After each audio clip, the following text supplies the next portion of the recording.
आ ओ ला ला ला ला हा हा हा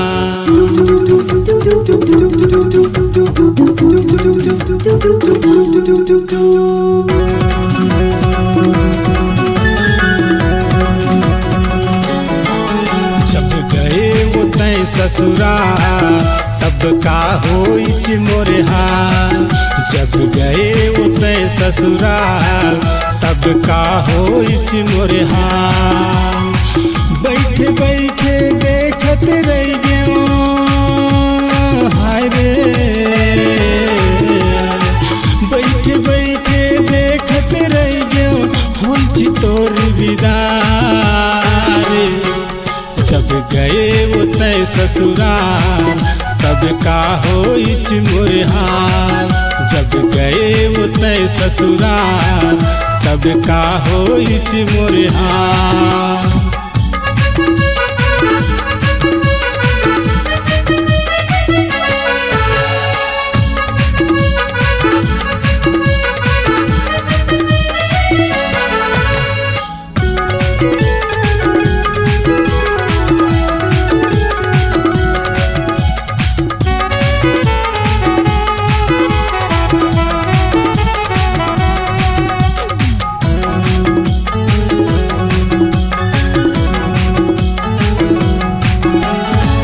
बाटी भौरा मोर संग खेले खेले तय घर बुंदिया रे। माया पीरित ला तय हा जगा के होगे मोरे ले दुरिया रे।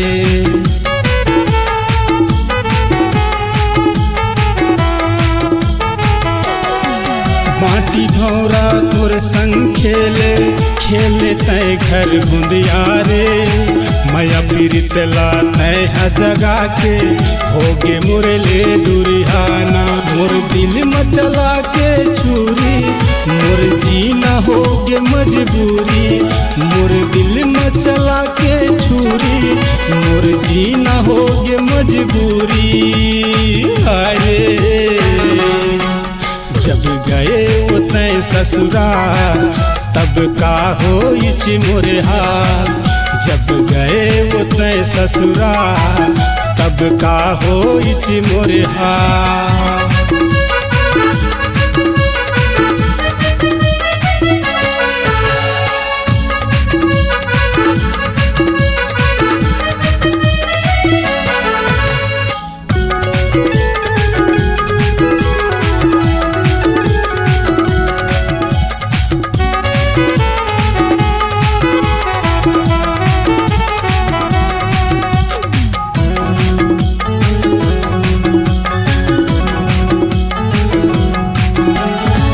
पढ़े लिखे दोनों झन जावन स्कूल पढ़े रे। का जानत रहे तोलर पगली दूसर के हो जावे रे।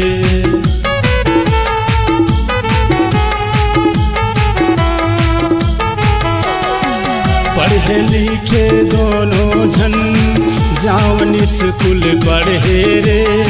का तोला मैं जानत रहे दूसर के हो जावे रे। कहाँ मुँह लुका के जावे एक दिन तो नजर मायावे। कहाँ मुँह लुका के जावे एक दिन तो नजर मायावे। आए वो जब गए वो तय ससुराल तब का होइच मोरे हाल। जब गए वो तय ससुराल तब का होइच मोरे हाल। बैठे बैठे देखत रह गयो हाय रे। बैठे बैठे देखत रह गयो होइच तोर विदाई। जब गए वो तय ससुराल तब का होइच मोरे हाल। जब गए वो तय ससुराल तब का होइच मोरे हाल। जब गए वो तय ससुराल तब का होइच मोरे हाल। जब गए वो तय ससुराल तब तब का होई मोरे हाल।